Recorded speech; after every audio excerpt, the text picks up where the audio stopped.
Hi everyone. It's been a few days since I posted anything, probably close to almost a week. It's just been busy, and then some not some great news today. I was gonna post yesterday while I was holding Colton in the NICU, and I just could not get a video without the nurses coming in, which was fine. You know, it is what it is. They're doing their job. So, let's see. This last weekend, our middle daughter turned 2, so I got to come home and celebrate that. And that was pretty fun, a little crazy and hectic, which was nice because it gave me like a good mental distraction from the ups and downs of postpartum, the ups and downs of the NICU, the ups and downs of just dealing with the stress of everything. But let's see, Colton had been doing well. They'd started increasing his feeds, and they went really slow this time, which was great. He was able to tolerate it. He was able to decrease his CPAP from a +8 first to a +7 to try to help eliminate the air that was building up in his belly. And then on Sunday, no, it must have been Monday, so yesterday, they bumped him down to a +6, which is a pretty big deal. He's not been able to tolerate that before. And so he's done really well on that for the last 2 days. So that's exciting. It means his lungs are getting stronger. He's able to breathe more on his own. He's able to regulate his own respiratory system a little bit more. And so those are super big positives. He's gained weight. He's now, as of today, which is Tuesday, the 24th, I think. I'm terrible with the days. He's 4 pounds and 6 ounces. So he's only 2 ounces away from being 2 pounds above his birth weight. So it's pretty exciting. Things are going well again. Those are positives. I want to focus on some of the positives too, because I was really excited to make the video yesterday while I was holding him. Again, and I just couldn't get it without the nurses coming in, and they were changing out part of his room because they moved his room, and now he has a window, which is really nice for me, especially when I'm there, because it's not just so dark in there. And then I got back to the hotel last night, and then I was just too tired, so I didn't make a video yesterday.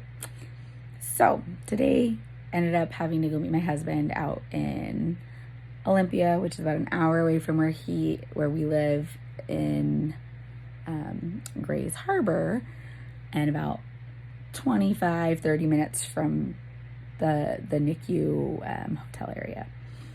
So I had to meet him at the vet because our dog had started having like jaw pain. He wouldn't open his mouth all the way, starting, I want to say it was Wednesday or Thursday last week, and we couldn't get him into the vet until today, Tuesday.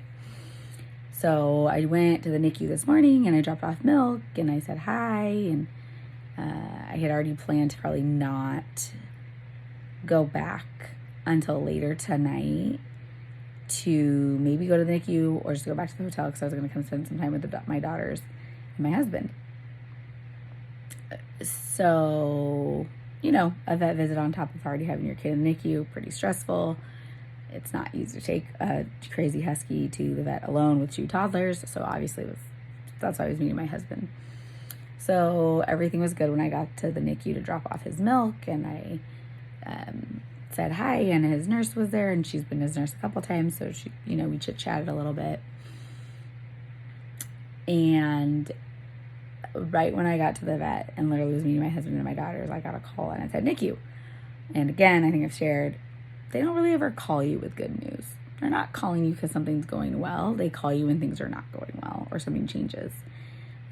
Usually it's not like they're going to call you like, oh, hey, he's doing so well, we're going to drop him down from a +6 CPAP to a +5. They're just going to do that. They call you because it's like, oh, hey, he's like having multiple events, we have to go back up to a +8. And then that's even a bad example, because they probably wouldn't call you even for that.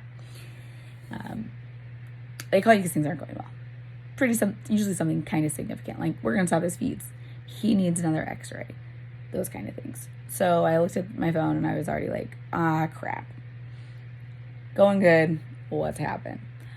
So they did his blood work at his 8 o'clock care this morning because they were short overnight shift. And they usually do it at like between midnight and like 2 to 5 a.m. sometime around then. And so his nurse called and she said his hematocrit was too low. So it was a 19.5 and he needed a blood transfusion, and he's already had 2. So he was getting his 3rd blood transfusion today, basically as soon as possible, once the blood could get up there. And the process is about 3 to 4 hours-ish. They don't feed him during it, so he had at least another gap of his feedings today. I don't know if he ate at 8 or if because they drew his labs at 8 and they got the results, if that was... No, he must have ate at 8 because she called me. It was already like 10:35 when I got the phone call.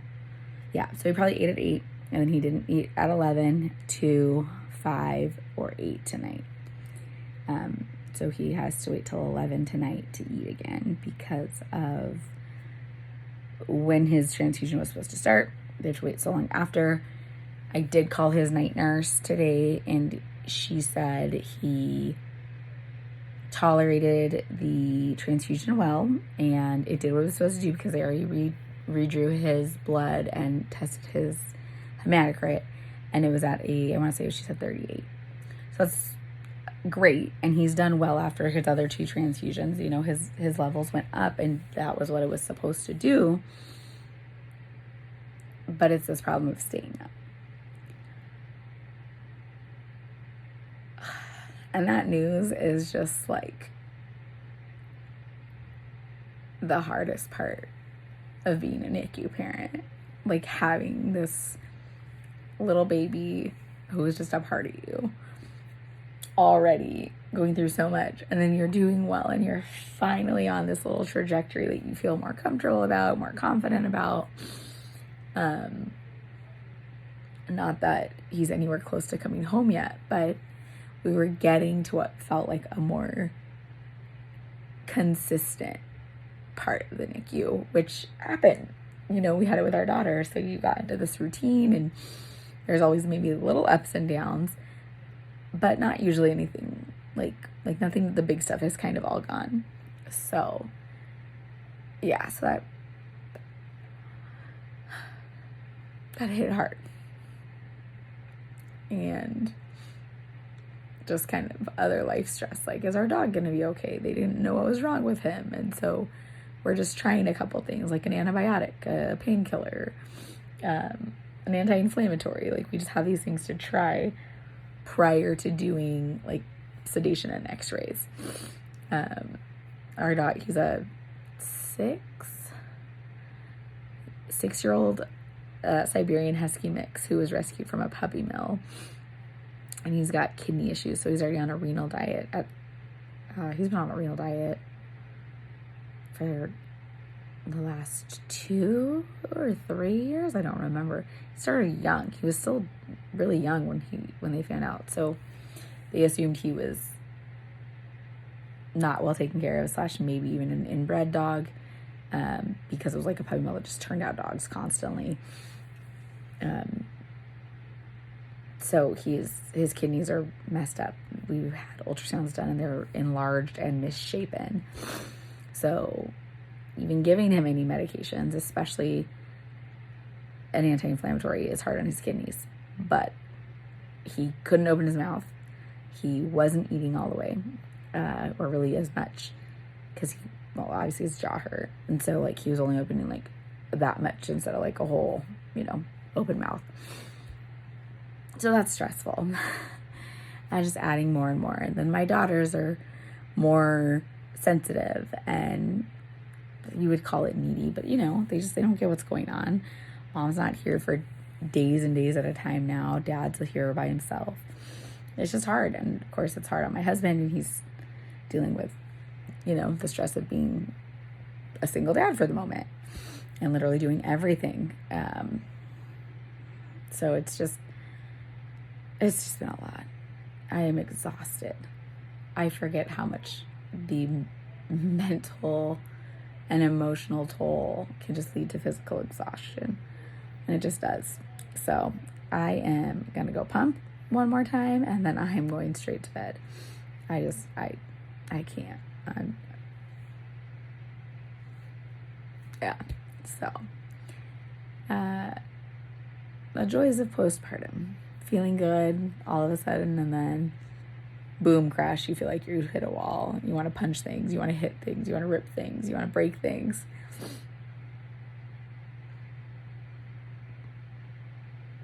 Just can't do anything else. So, I hope you all have a good night. If you like this video, give me a like, give me a follow. God bless you all. Please keep praying for our family. Thanks.